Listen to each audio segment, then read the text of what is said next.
Pero yung ginawa ni Duterte na niyayari niya yung mga kriminal, hindi ho yun crimes against humanity. Nakakatawa ho ito eh. Sabi ko nga, tangin na si Duterte nga ang umayos ng bayan natin eh. Si Duterte nga ang lumaban dito sa mga kriminal, tapos siya pa ang kakasuhan.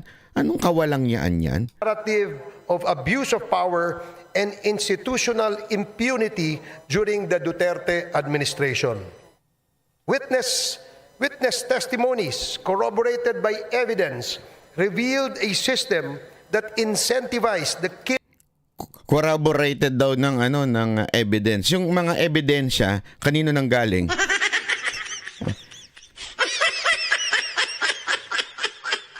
Yung mga may kaso ng pagsisinungaling, may mga kaso ng perjury, mga kriminal na nakulong, sila ho yun. Yung mga witness nila. Hindi, ako sa loob-loob ko siguro unang dinig pa lang ni Duterte to, pinagtatawanan niya nito. Sigurado justice. Tatawa talaga ako doon. Pwede ko ba i-share lang ng konti ito? Kasi may gago eh. Na may gagong nagsabi, ang ayuda daw ay hindi yan limos. Hindi daw yan. Yan daw po ay justice. So tinuturuan nyo ang mga Pilipino na maging, alam mo yun, feeling privilege, feeling entitled. Hindi, karapatan namin to. Hindi. Amin yan. Ayuda namin yan. Pera namin yan. Alam mo, hindi nila pera yun. At lalong-lalo nang hindi mo pera yan, Speaker Romualdez.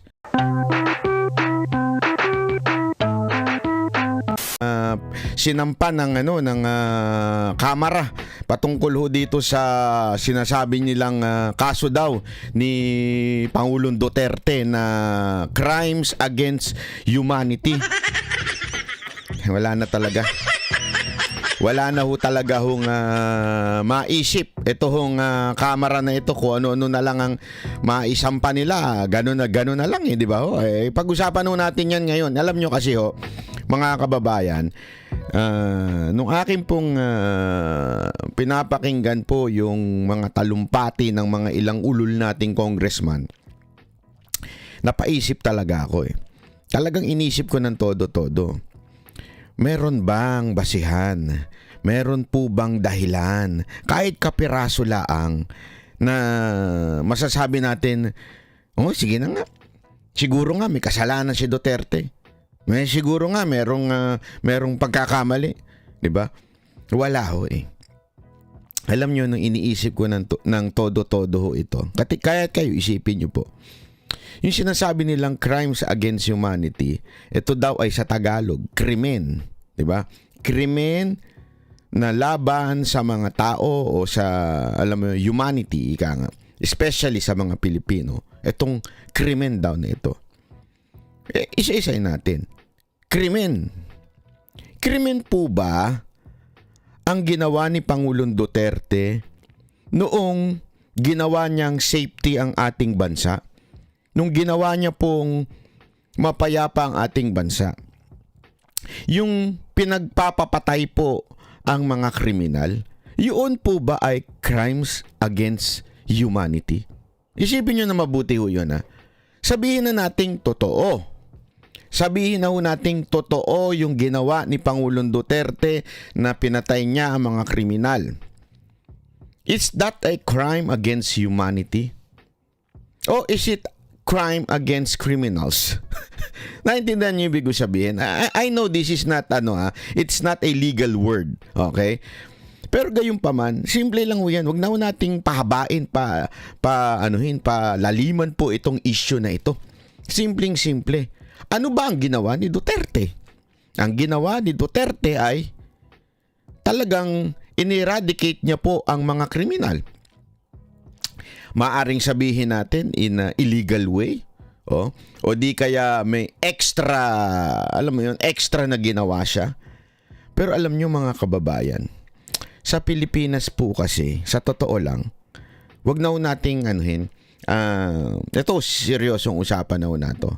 Wag na ho natin pong pagbalik-balik ta rin, pero nakakapagtaka na sa Pilipinas, mas kinakatakutan ng kriminal kaysa sa pulis. Di ba ho? Alam nyo, ako po ay pinagpala ho ng Panginoon na minsan ay makabiyahe, makapasyal sa ibang mga lugar. Pero sa ibang lugar ho kasi, kinakatakutan ng otoridad. Di ba po? Sa Pilipinas, parang joke ang otoridad. Mas kinakatakutan pa yung, naku, mga ano yan, mga kriminal yan, naku, mga drug lord yan, drug lord. Mas kinakatakutan pa sila. Doon ka magtataka.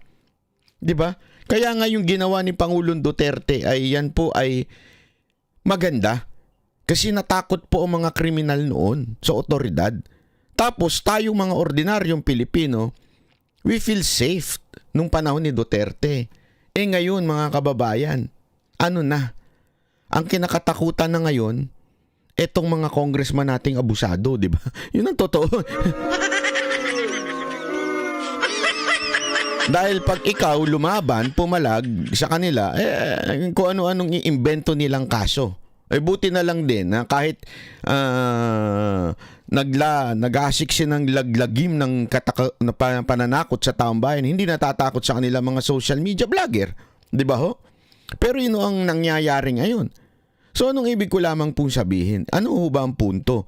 Ang punto, yung sinasabi nilang crimes against humanity, ay isang malaking katarantaduhan po. Bakit ho kanyo? Ang tunay na crimes against humanity ay yung wala kang gawin habang ang iyong lugar o iyong bansa ay pinamumugura ng mali pa yung word ko.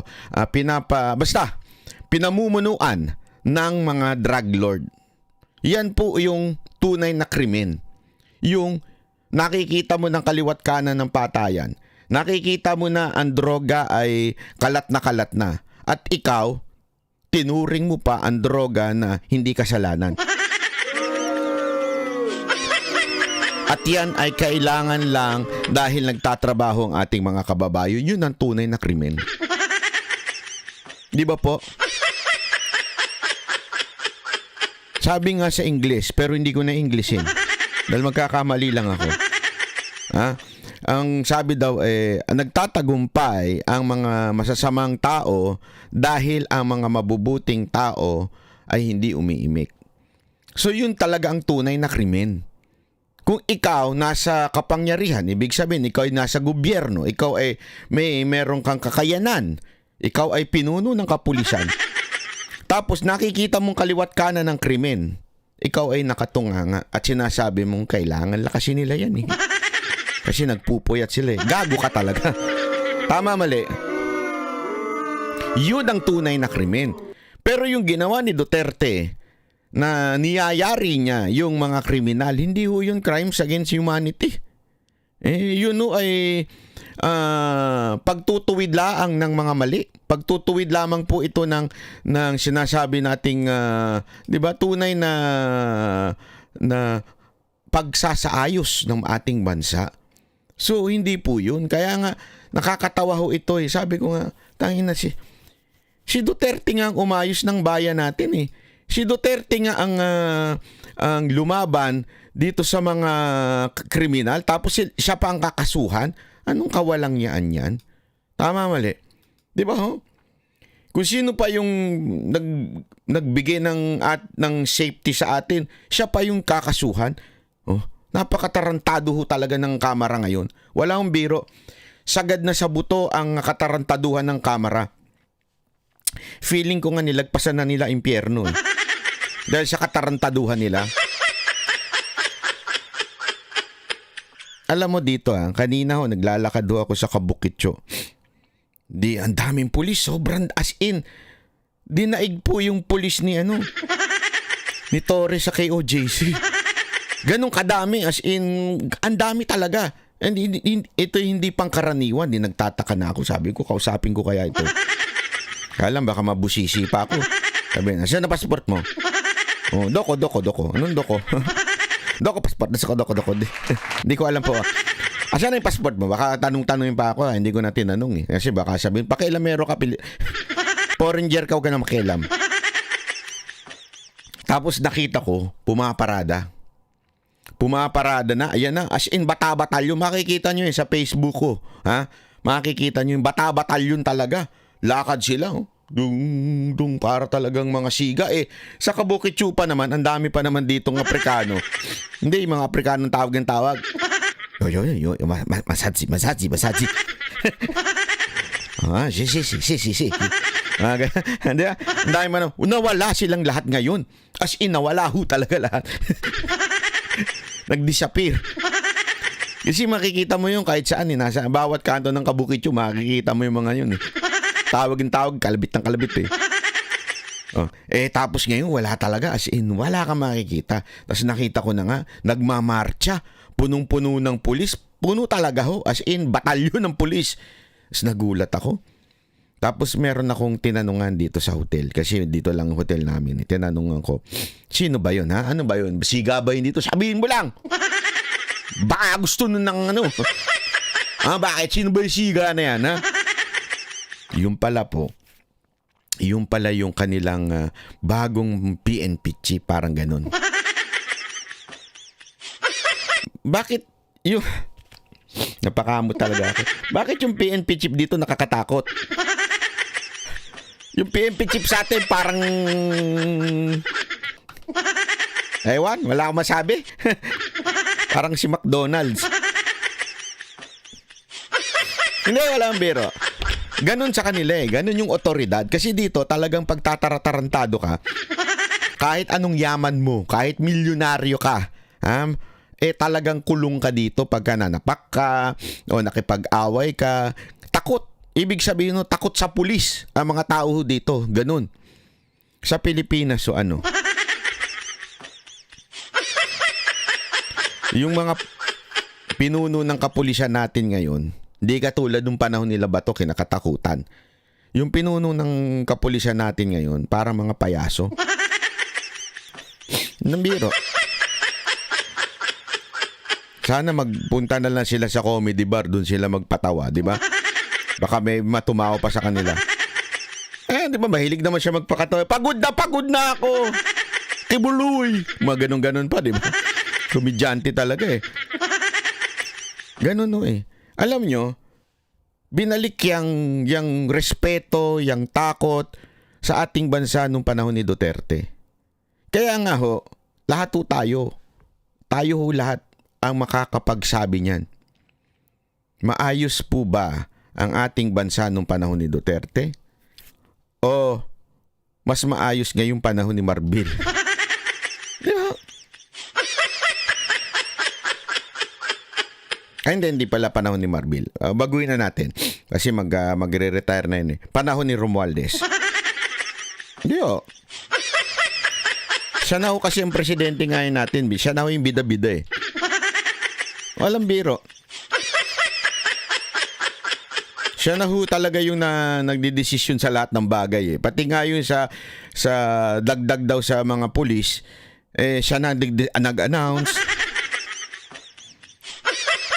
Yung sa ayuda, siya rin na nag-a-announce.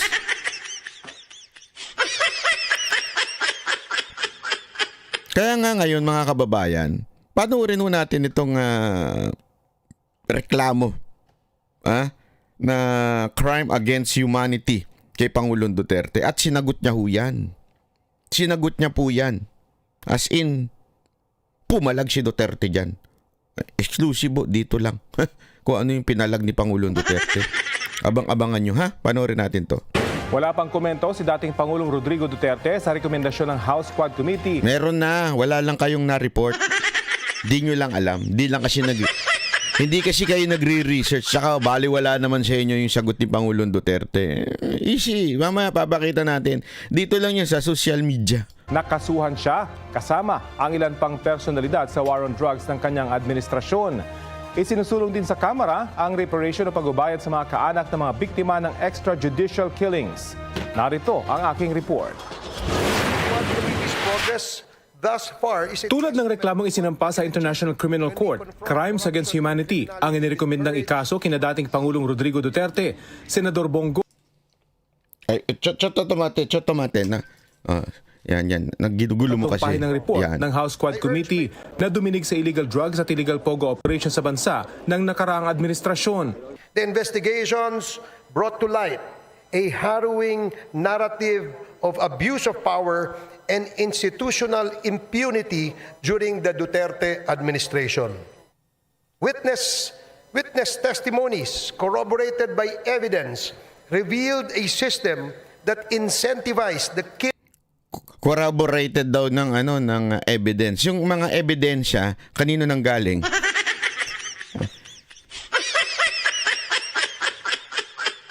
Yung mga may kaso ng pagsisinungaling, may mga kaso ng perjury, mga kriminal na nakulong, sila ho yun. Yung mga witness nila.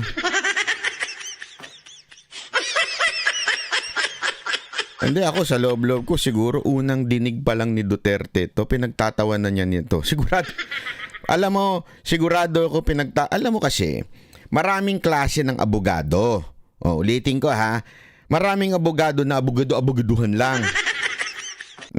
Ano ibig sabihin ng abogaduhan lang? Katulad ng mga natanggal. Yung pumasa lang, sinuwerte lang ika nga. Sinuwerte lang, ha? At pumasa ng bar, pero hindi nakapag-practice. Yan, isang abogado yan. Okay? May pangalawang abogado, yung nakapag-practice nga siya, pero lagi namang olat. Nikilala rin akong abogadong ganyan. Nagbablog pa nga yung animal na yan eh. Pangatlo, meron talagang yung abogado, yung litigator ika nga, yung talagang alam lahat. Sabihin, hindi ho biro. Ibig sabihin, kabisado niya kahit tulog, alam niya kung anong gagawin. Kasi hindi naman po porket abogado ka, magaling ka, alam mo yung proseso. Ibig sabihin, mahina ka, ika nga. May mga ganun eh. Nalulusutan ng proseso. Tapos hindi alam ang tunay na yung paano magpresenta ng witness, yung witness niya, sablay-sablay. Tapos hindi updated. May mga ganung klaseng abogado. Okay? Si Pangulong Duterte, ano yan? Updated po yan. Una-una, naging piskal pa. Ano ibig sabihin ng piskal? Lahat po ng kaso dumadaan dyan. Wala naman ng kasong diretso sa korte. Dadaan mo na sa piskal, di ba? Kabisado nila ang kung kailan nadidismiss ang case, kung kailan pwedeng himas-himasin. Alam mo yun, may mga ganyan eh. Wag na tayo magkaila sa Pilipinas. Pagka mayaman ka. Medyo lulusot ka. Kabisado ni Pangulong Duterte kasi nga piskal ho siya. Kaya sigurado ako nung pinakikinggan niya ito, tawa siguro ng tawa yun. Sigurado ako dyan. Tawa ng tawa yun at sinasabi niya, sinong witness niyo? Sinong pinatay ko? Anong pinagtatawanan niya to, sigurado ako. suspected drug personalities. Bunsod ng drug war, pinakakasuhan din ng Quadcom sina dating PNP Chief Oscar Albayalde at Debold Sinas, Police Colonels Ruina Garma at Edelberto Leonardo, at dating Malacanang official na si Herminia Muking Espino. Pinakakasuhan din ng ilang personalidad na may kinalaman daw sa pagkakasamsam ng 360 kilo ng shabu sa Mexico, Pampanga, kabilang si Mayor Teddy Tumang at ilang Chinese nationals. Gayon din ang mga may kinalaman sa pagkamatay ng 3 Chinese nationals sa Davao Penal Farm noong 2016 at ni Police General Wesley Barayuga. Kailangan naman daw ng dagdag na investigasyon para sa mga personalidad na may kinalaman sa illegal na pogo operation, kabilang sina dating Bamban Mayor Alice Guo at Mantakin mo, si Guo pa ngayon ang nakalusot. Nako.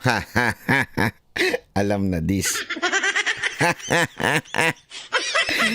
Anak ka na yung wewe. Booking na booking kayo.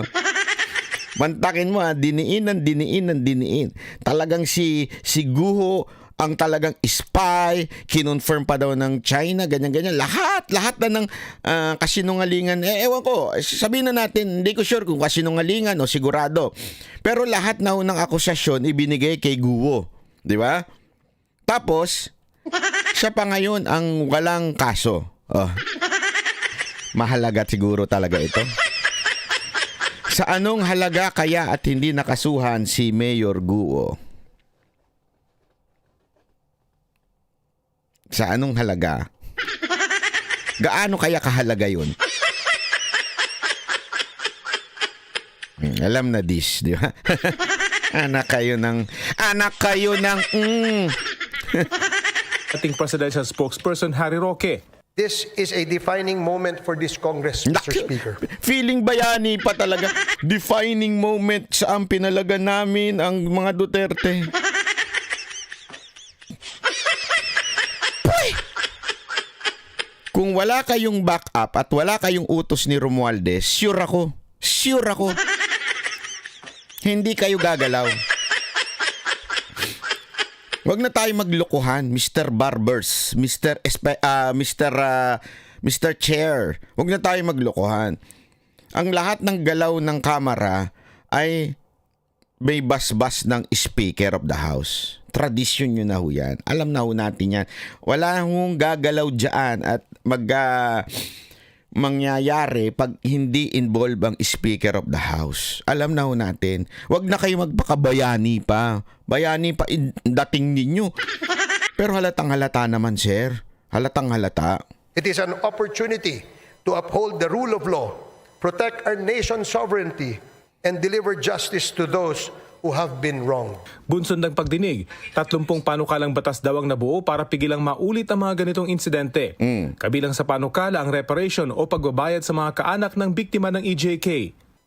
Monetary reparation between 250,000 pesos to 500,000 pesos as well as a non-monetary reparation will be granted to victims and their families to be determined by the extrajudicial killing claims board proposed under the bill. Agad namang inadapt ng plenaryo ang report ng Quadcom.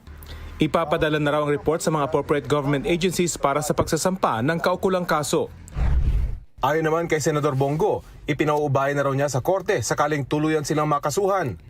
Pinuna rin niya ang Quad Committee dahil idinadawit daw ang ilang taong nabanggit sa mga hearing kahit wala raw katibayan laban sa kanila.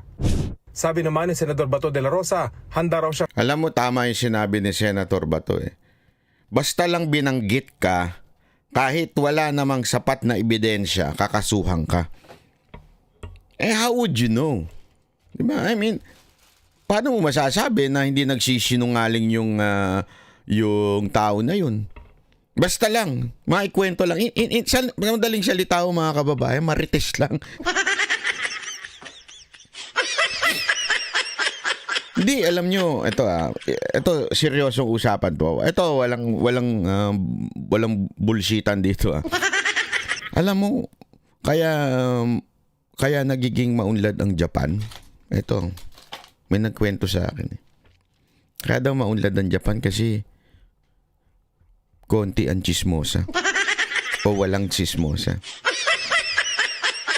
Kasi dito, mga kababayan, walang pakialaman dito, mga magkakapit-bahay. Oh, dito sa Japan, walang pakialaman.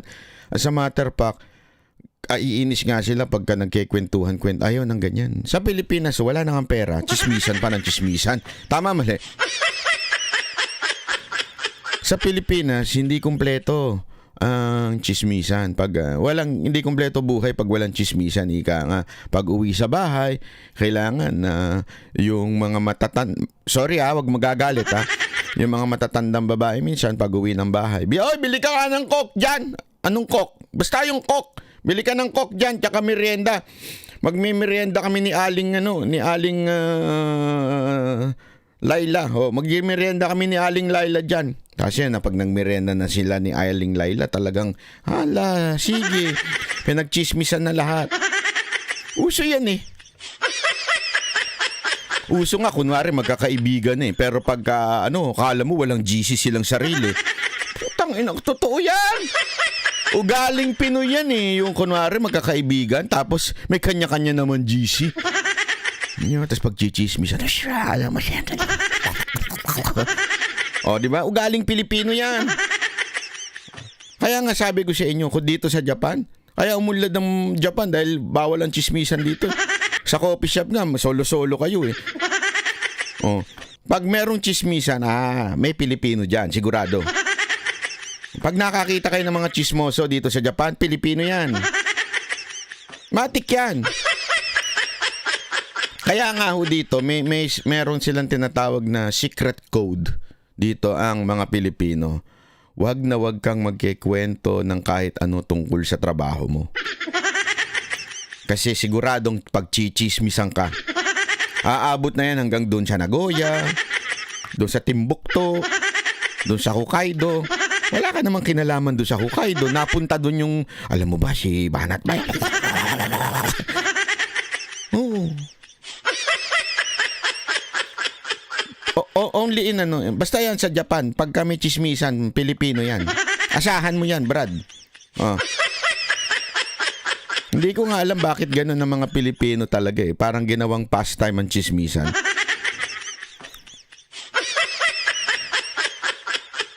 Pero alam mo, yan ang isang bagay na kaya ako naniniwala na nagkaganito ang bayan natin dahil sa mga katulad nitong mga congressman na chismoso. Mantakin mo, i-chismis lang sa kanila. Si ganito, ganito yan eh. Sa tingin ko, ito nangyari. Pinatay si ganito. Okay, kasuhan natin yan. Gago, di ba? Hindi, ganun talaga ho siya sa kamera ngayon. Wala na ho sila nung isisiguraduhin nilang may ebidensya ba? May sapat bang ebidensya? Basta, hindi. Si Duterte nagpapatay dyan. Paano mo nasabi? Hindi na importanteng ganun. Si Duterte, pinapatay niya lahat ng mga adik. Ganun ba? Kasuhan natin. Kaso. Kaya nga sabi ko sa inyo, pagdating sa korte, pagtatawanan sila. Pagtatawanan niya, kasi una-una tatanungin kaagad nung korte, yung judge, sasabihin niya, sandali, sino ba yung namatay? Hindi! Basta mga adik pinatay. Sino nga? Di ba ang daming namatay na adik? Basta silang lahat ng namatay na adik. Pinatay ni Duterte? Oo. Lahat sila. Paano niya ginawa? Basta. Ganun talaga eh. Diba? Sinabi ni Duterte, mamamatay tao siya ng kriminal.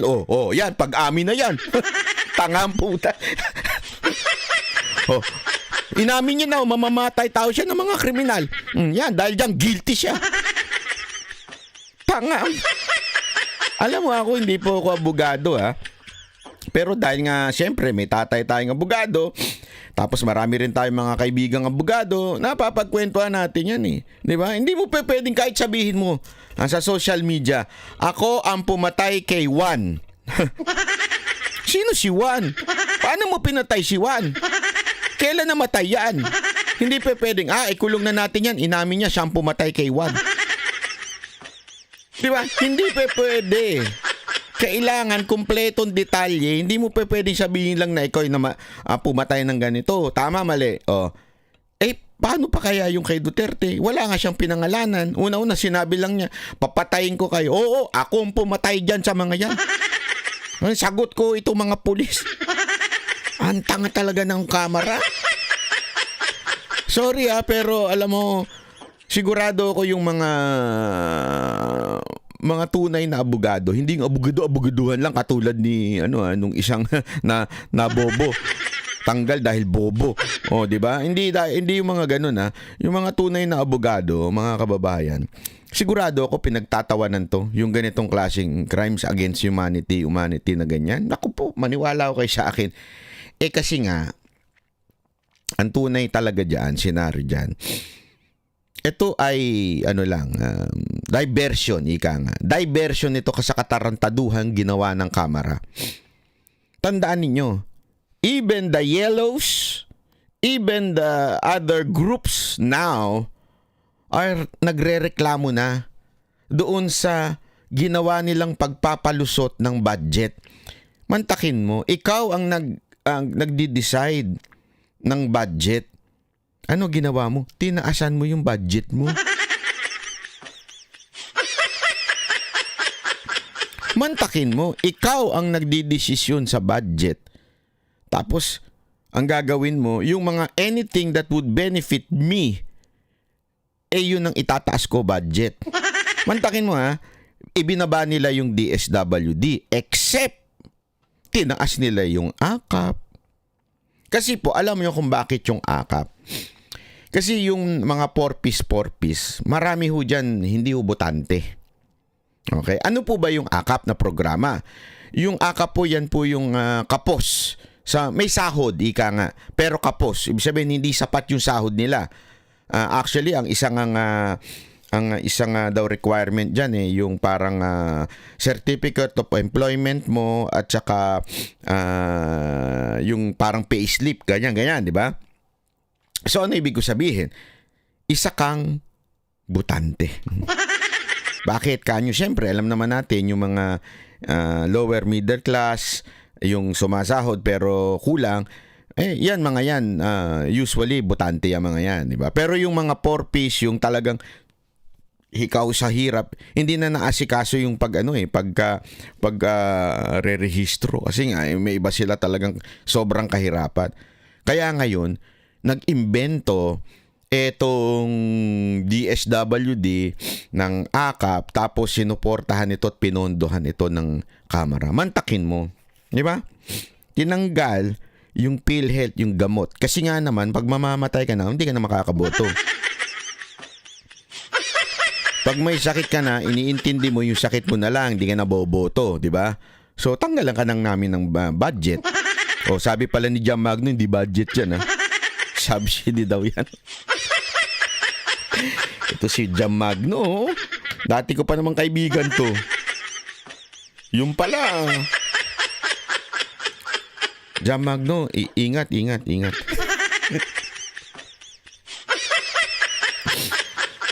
Ingat ka sa mga binibitawan mo, ha. Medyo mag-research ka muna ng konti, ha. Kasi ang binawasan kasi budget, at parte ng budget yung subsidy. Ay, hindi mo pwedeng sabihin separate yun. Ewan ko sa'yo, Jam Magno.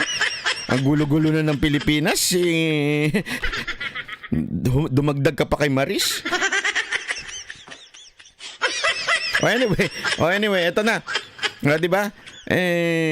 Isipin nyo, yung AKAP na yan pa yung talagang binawasan nila lahat.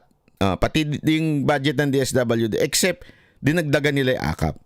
Ganyan talaga sila katarantado. Tapos, ultimong budget nila, tinaasan nila ng todo-todo. Kaya nga dami nagre-react Ultimong batas na dapat sana ay sinusunod. Bakit?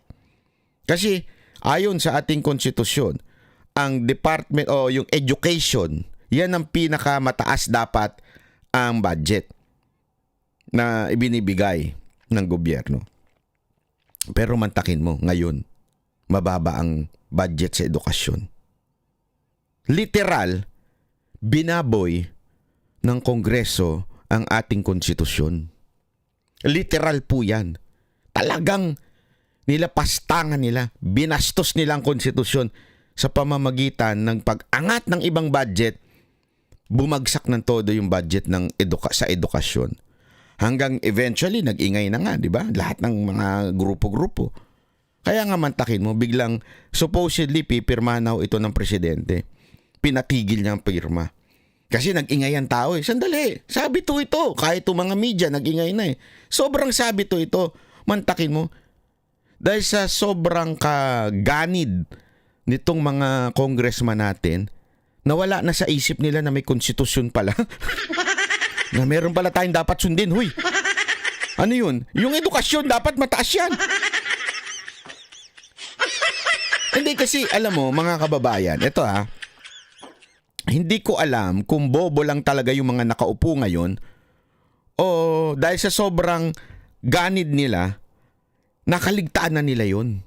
Kasi hindi ako naniniwalang bobo Hindi ako naniniwala na nasa Department of Budget na yan, hindi nila alam yun. Di ba? Imposible. Alam nila yan na ang edukasyon ang dapat ang pinakamataas. Alam mo nila yan. Pero bakit nagkaganir Wala kasi nga naganid sila ano sa atin dito, ano sa inyo dito, ano budget natin, ano kikitaan ako nagkaloko-loko na. Hindi, alam mo kasi that is biblical. Did you know that? That is biblical, di ba? Meron sa Bible na may ganyang prinsipyo sa Bible na pag ang isang tao nagkasala, sinita mo, kunwari, a brother, sinita mo siya, di ba? Ayaw niya talagang sumunod. Sabihin, talagang nagkakalat na siya. Oh. Meron part doon na sinabi nga, ibigay mo na yan kay Satanas. Magtataka kayo, di ba? Parang, anong ibig mo sabihin? Ibigay mo na yan kay Satanas. Kung ayaw magpa-rebuke nitong isang brother mo. Ang dahilan po kasi doon, ang prinsipyo doon, it's not really to give in to Satan. It's like, hayaan mo yung kanyang sin na talagang, kasi wala na, hindi na siya nakikinig, di ba? Kakainin na ngayon siya nung sin niya. That sin, somehow, hoping and praying that would lead into repentance. Kasi, ang demonyo kasi, pag ikaw pinasok ka na niyan, talagang he will still kill and destroy you.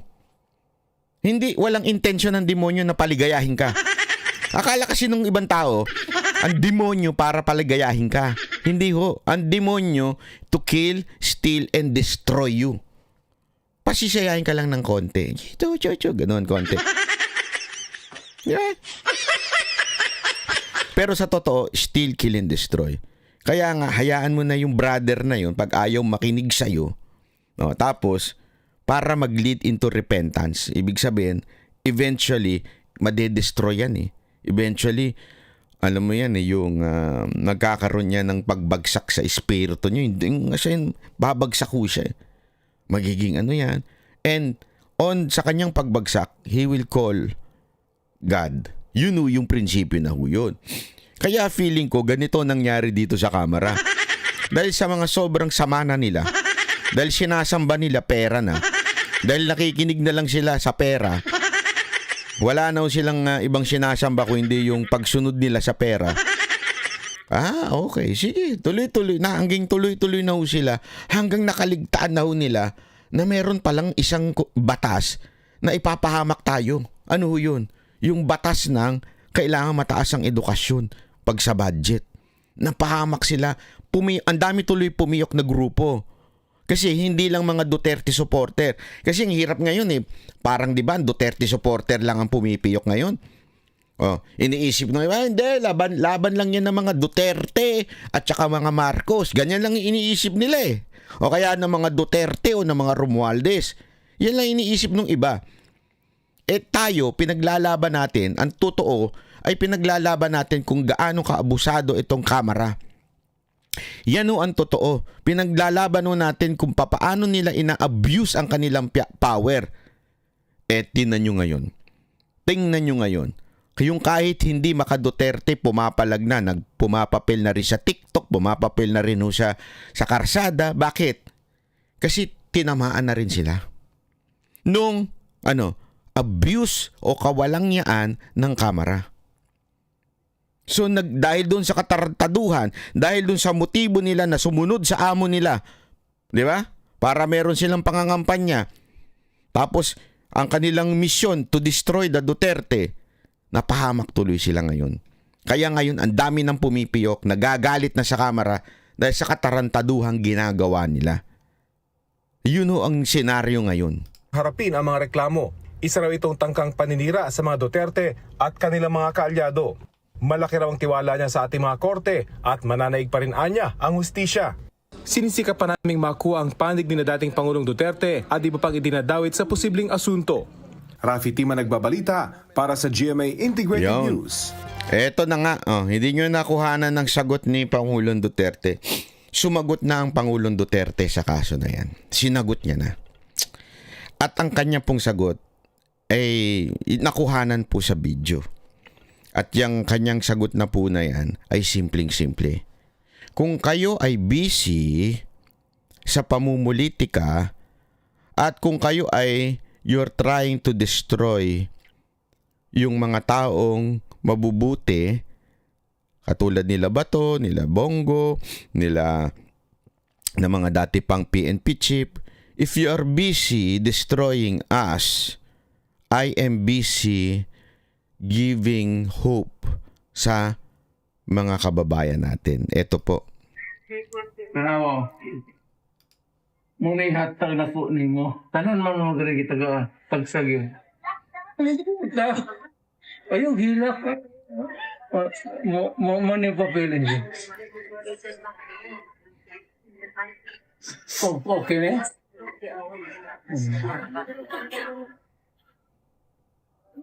Hindi na kay Pasko naman. Kita nyo? Yan o ang pagsagot ni Pangulong Duterte. Busy kayo. 'Di ba? Busy kayo sa matinding pamumulitika nyo. Ako, busy ako na magbigay ng hope para ho sa ating mga kababayan. Yan po ay taon-taong ginagawa ni Pangulong Duterte. Mula pa ng mayor siya, ginagawa niya na po yan. Hindi po siya namumulitika. Dahil sabi ko nga sa inyo, paano mo malalaman ng isang tao ay hindi trapo? Kung siya ay consistent sa ginagawa niya. Eto ho, mula pa nung mayor siya, ginagawa niya na po ito. As in, pinupuntahan niya yung mga kababayan nating may cancer, lalo na yung mga bata. Kasi dyan po malambot ang ating Pangulo sa mga bata. Hindi, alam mo, ito seryosong usapan ho ito ha. Kasi minsan we miss the reason for Christmas. Ito sana makinig tayo. I'm not trying to be religious here. I'm not a religious person. But somehow we forget the real reason for Christmas, which is the giving of God yung kanyang anak. 'Di ba? The essence of Christmas is John 3:16. Alam na natin, kabisado na ito yan. For God so loved the world that He gave. Ano ibig sabihin nun? Supposedly, ang tunay na pagmamahal ay giving. Love is equals to giving. Christmas is love equals to giving. Minsan kasi pag Pasko, ang puso natin, ano ba yung matatanggap ko? Ano yung pamasko ko sarili ko? Di ba? Yun eh. Ano yung benepisyo ko? Ganyan ang mga congressman. Mr. Speaker, Merry Christmas. Ano ba atin dyan? Mr. Speaker, Pasko na oh. Tinodo namin yung utos ninyo. Kasi binash na kami ng todo-todo ng mga, lalo na to mga banateros na to. Mga gago talaga. Binash na kami ng todo-todo. Paano ba? Mag-break na. Saan ba kami pwedeng magbakasyon ng kabit ko? Di ba? Hindi, totoo. Yan yung talagang senaryo. Kabit muna bago yung, sa Pasko na lang, siya 25 yung asawa. Pero mula ngayon hanggang sa 24 dun muna sa kabit. O, tama, mali. O. Paano na to?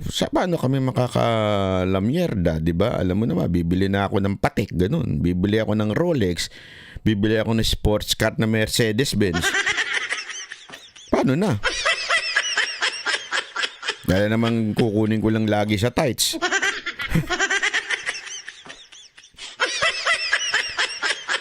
Kawawa naman yung mga nagtatight sa amin. Di ba? Ubus na pera. Wala na nga pera.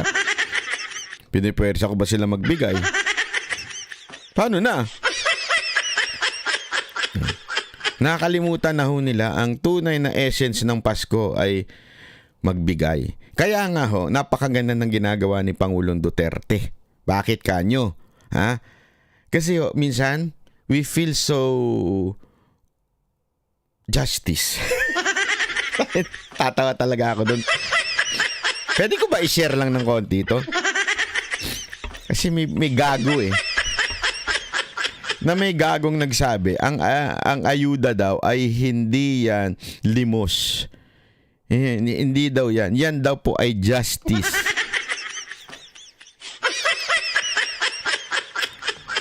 Palpak talaga yung mindset. Alam nyo kung bakit palpak yung mindset na justice? Kasi when you say justice, ang isang bagay, hindi man siya literal, pero ang simpleng sinasabi mo, karapatan mo yan. Kasi nga, you are asking for justice. Diba? So kunwari ako, pupunta ako sa husgado. I need justice because ninakawan ako. Kailangan ko ng hustisya. Nilapastangan ako, kailangan ko ng hustisya. Ano ibig sabihin nun? It is your right. Karapatan mo yan na magkaroon ng hustisya. Parang sinasabi ngayon nito ni Speaker Romualdez na yung ayuda ay hindi naman yung pribilehiyo. Yan ay karapatan mo bilang mamamayan. Patay tayo dyan. So tinuturuan nyo ang mga Pilipino na maging, alam mo yun, feeling privilege, feeling, alam mo yun, feeling, sorry, not privilege, feeling entitled. Hindi, karapatan namin to. Hindi. Amin yan. Ayuda namin yan. Pera namin yan. Alam mo, hindi nila pera yun. At lalong-lalo nang hindi mo pera yan, Speaker Romualdez.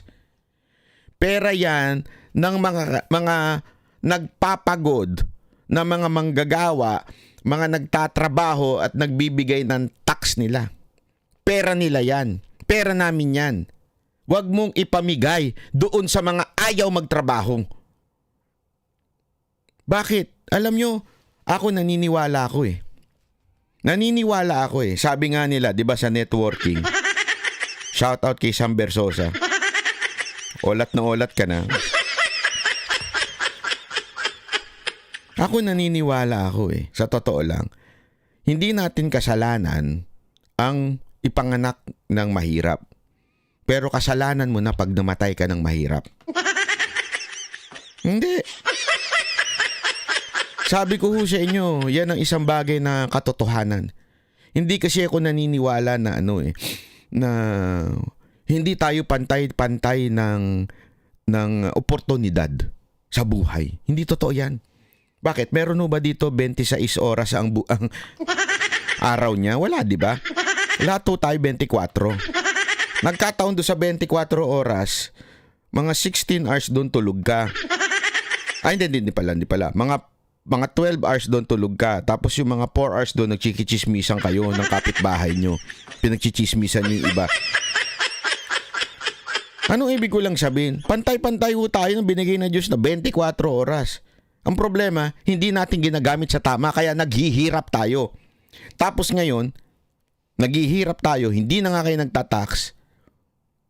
Mag-aantay pa kayo sa gobyerno ng ayuda, di ba? Alam niyo kung bakit? Yan ang gustong mangyari ng mga politiko. Ang bawat Pilipino nakaasa lang sa mga politiko. Ultimong sumasahod ka na. Yan ang prinsipyo ng AKAP eh. Sumasahod ka na, kulang.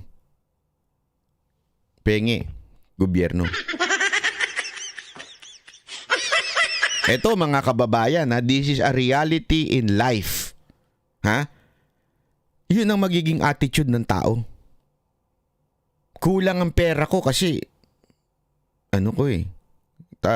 hindi kaya nung trabaho ko, isang waiter lang ako, isang security guard lang ako. Tama naman eh. Kulang talaga. Pero mga kababayan, take a look, bigger picture. Sa ibang bansa, kulang din ang sahod nila para sa kanilang standard of living. Kaya marami tayong kababayan dito sa Japan, 2 trabaho. Sa umaga, nagtatrabaho, nursing, sa gabi, arbaito. Hindi, totoo po. Bakit? Kulang kasi. Ibig sabihin, don't tell me na sa Pilipinas lang kulang ang sahod. Sa totoo lang, pareho lang eh. Alam mo kung bakit? Ang baba ng mga bilihin doon eh. I mean, kukumpara mo dito mataas na ngayon. Pero kukumpara mo pa rin dito. Magkano tubig dito? Magkano tubig dito? 'Di ba? Magkano yung, alam mo yun, magkano kuryente, magkano internet, paano tumira dito? As in, yung 50 mil mo dito na apartment ay sobrang liit po nun. Sa atin, ng 50 mil po, nasa BGC ka na. So ano ibig ko sabihin? Yung standard of living dito, mataas kasi. Kaya kailangan nila magtrabaho ng doble, 3, at wala na silang time magchismisan. Minsan lang sa umise. Doon, medyo may siraan ng konti doon. So anong punto ko? Sa Pilipinas, ginagawa kayong tamad. Kulang ang sahod ko, hingi dala ako sa gobyerno ng AKAP. Sino congressman dyan magdadala ng akap? Yun ang boboto ko. O, tanga. Hindi mo alam, binibigyan ka ng ganito pero magkano ninanakaw sa'yo. Ikwentahin nyo yan, yung akap na yan. Magkano yan? 21 billion sa congressman. Tapos ilang billion lang sa Senado. Pagka kinwenta mo yan at dinivide mo, ang laki. Meron nga gumawa ng computation yan eh. Ang laki bawat distrito. Milyon. Tapos ang pinamimigay lang 5,000, 2,000 sa iilang tao. So sa madaling salita, business-wise, panalo. Panalo negosyo, di ba? Kumita ng siguro mga mababa na 50 million yung isang congressman, ang pinamigay lang niya mga 2 million, 3 million. Dinaig pa yung yung mga networker di ba? Yung overpriced na mga produkto sa networking. Mantakin mo, sabon binibenta ng 1,000. Di ba po? Anong ibig ko lamang pong sabihin? Kaya tayo nagiging ganun yung bayan natin. Hindi nagtatrabaho. Dahil, dito nga sabi ko nga sa inyo, pag nakipagkwentuhan kayo sa mga Hapon, kahit sa Pilipino, Hapon, dalawa trabaho nila. Yung mga estudyante, nasa gabi, nasa mga club. Tama, mali? Anong club? Yung mga nagsiserve ng mga drinks. Ganun. Kayo naman, dudumi ng isip nyo. Wala namang club dito na katulad sa atin, may nagsha-shower. Walang ganun dito. Hindi ko lang alam siguro. Hindi, totoo naman. Hindi ko naman alam yung mga ganyang bagay dito. Alam naman tayo dito, mga ano lang, yung mga inom-inuman lang na may ihaw-ihaw. Yan ang favorite natin dito. Pero may mga kababayan ako dito. Siyempre, nakakakwentuhan natin sa mga umisi. Sa gabi, talagang trabaho sila umisi. Tapos, kikwento nila, sa umaga nagtatrabaho pa kami. Sabi ko, bakit? Hindi po ba sapat yung kinikita ninyo sa umisi? Kasi mahal lang. Siyempre, alam naman natin, pagka umisi, ang mahal dyan, di ba? Laki ng kinikita. Sapat naman. Kaya lang, siyempre, mataas ang standard of living dito. Tapos, panay message pa yung mga jowa namin sa Pilipinas. Si inanay nagkasakit. Si kuya nagkasakit. Si tatay, si uncle nagkasakit. Lahat na lang ng kamag-anak na nagkasakit sa inapunta, no? Hindi, totoo naman eh. Kaya ganyan sitwasyon ng mga OFW dito, kahit yung mga residente dito, ganoon na ang kanilang sitwasyon. Talagang ubusan ng pera. Kaya nagtatrabaho sila. Hindi sila humihingi ng ayuda. Nagaantay sa gobyerno. Alam mo, nauso lang ang ayuda dito nung panahon ng pandemya kasi bawal nga lumabas eh. Pero ngayon walang ganun, yung antay ako ng gobyerno para bigyan ako. Tapos kung sino man yung Hapon dyan na magbigay, siya ang buboto ko. Wala. Only in the Philippines yan na wala akong trabaho. Pengen ko ayuda, 4 piece tayo. May trabaho ko, kulang sahod. Akap tayo, akap. Ina niyan. Tapos, anong nangyayari? Pag uwi, nakatambay sa labas, nagiinom. Sino? May kasamang mga kachismisan.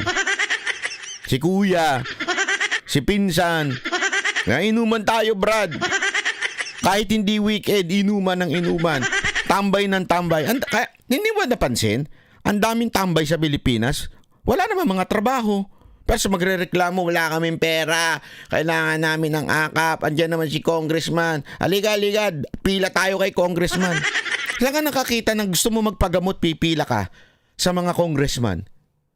Gusto mo nang kailangan mo mag-survive, pipila ka sa... Talagang ginagawa ba tayong patay gutom nitong mga congressman natin? Ginagawa ba tayong parang, kailangan nyo kami para mabuhay kayo? Ang alam ko, ganyan, jowa lang eh. Di ba? Hindi ako mabubuhay nang wala ka. Mga eksena ng mga jowa eh. Lalo na yung mayaman. Bagong chismis yan.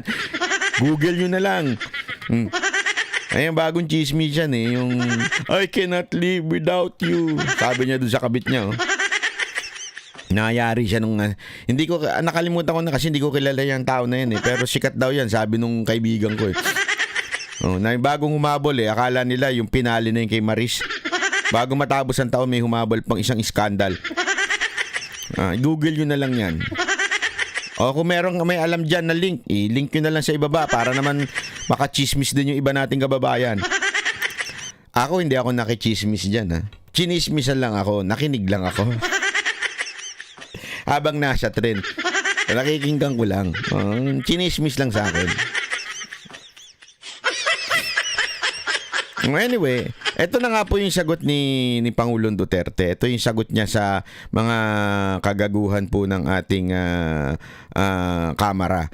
Sa kanya, nagbibigay po siya ng hope sa ating mga kababayan. Ayan po, yan. Para, di ba?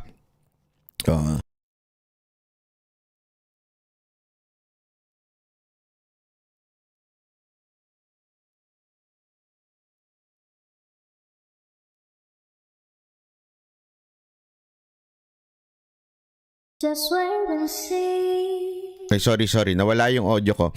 Ayan yan. Sorry. Sorry, nawala yung audio. Ito, na-mute ko kasi mali, na-mute ko. So, yun na nga po. Ito po yung ating Pangulong Duterte na habang, ito yan, yung bata na yan, yan daw po ay pinangarap lang makita si Pangulong Duterte at nung nakita tuwan-tuwa ho siya. Kaya alam mo taon-taon ginagawa ni Pangulong Duterte. Minsan gawin din po natin ngayong Pasko yan. Maghanap po tayo ng pagpapalain. Ibig sabihin we look for people to bless instead of asking or dreaming na ito pamasko ko to sa sarili kasi uso na ngayon yun yung pinapamaskuhan yung sarili. Okay naman din yun. Pero wag nating kalimutan din na magbigay ng pamasko sa mga walang, alam mo yun. Kasi katulad nga, alam mo, ayoko na lang banggitin pero wag na nga. Sabi. Kasi pag nagbigay ka daw, wag mo na banggitin. May mga ganyan Subukan ninyo kasi meron nung ito na lang, ikukwento ko lang ng konti kasi nga, para din kayo may idea. Marami sa ating mga detainee. Katulad doon ni Pastor Kibuloy, mga detainee, hindi naman talaga may kasalanan. Bakit? Wala lang silang abogado. At marami sa kanila pinabayaan na ng kanilang mga pamilya. Kaya nga meron na sinamahan ng Banateros na grupo na tumutulong po sa mga yung mga detainee na walang abogado. Kasi ngayon namin na-realize ng todo-todo, kahit ako, lalo na ako, na pag wala kang pera, kulong ka. Ganun sa Pilipinas. Bakit? Ang hirap kumuha ng abogado, napakagastos. So maraming mga detainee, hindi naman talaga may kasalanan, dahil lang wala silang abogado, pinagtripan sila ng mga mayayaman dyan, pinakulong, since wala kang pang bail, kulong ka ngayon, detainee ka. Dahil detainee ka, iniwan ka ng pamilya mo, napakaraming ganung sitwasyon. At yan din po ang nakita ni Pastor Kibuloy. Kaya ang grupo po namin ay naging bahagi po ng pagtulong dyan sa mga kababayan natin naman ng mga, alam mo yun, mga wala hong dumadalaw. At namigay ho tayo ng mga grocery doon. Dahil nga po, ito sinishare ko hindi para wala akong sa inyo. Kayo, gawin din po natin yun. Let's, yan, you make it na ang Christmas dapat ay to bless people. Not to wait for Christmas gift. Yan po ang ginawa ng ating Pangulong Duterte na sana po ay gawin din po natin. Kasi yan po talagang essence. Alam ko nakakaburyo, nakaka-stress ang traffic sa Pilipinas pero mas may problema pa sa atin. Tulad ho ng mga bata na ito na may mga mas problema pa po. 'Di ba ho? Mantakin nyo. Tayo nagrereklamo sa konting mga pagkukulang ng sa buhay natin. Wala tayong pambili, wala tayong pang Noche Buena. Sila nga ho may sakit, hirap sa buhay, may iniindang karamdaman. Tapos tayo na kumpleto pa. Yung atay na lang ang kulang. Bakit? Naubos na ng galak di ba? Nagrereklamo pa. So, magpasalamat na tayo. At kung meron pa to tayo ng konting mga tira-tira ho natin, na kasi, hindi ko sabing tira-tira yung ibig ko lang sabihin kasi siyempre, di ba, uunang priority natin, pamilya natin. After family, kung meron tayong mga sobrang onte, huwag na tayong masyadong maging maluho, ibigay na lang po natin. Huwag ko tayong gumaya sa PhilHealth. Yung nagparty pa sila ng sobrang, wala na nga budget. Nabawasan na nga budget, nagparty pa ng milyon-milyon. Huwag na naman tayong gumaya sa ganun. Dapat to, sakto lang. Sakto lang yung para sa pamilya. Tapos, mag-bless ho tayo ng iba nating kababayan. Ha? Dahil Pasko naman po ngayon. That's the essence of Christmas. For God so loved. And how? He gave His only Son. Binigay niya yung kanyang anak. Ganun po ang tunay na essence ng Pasko. Magbigay po tayo sa ating kapwa. Okay?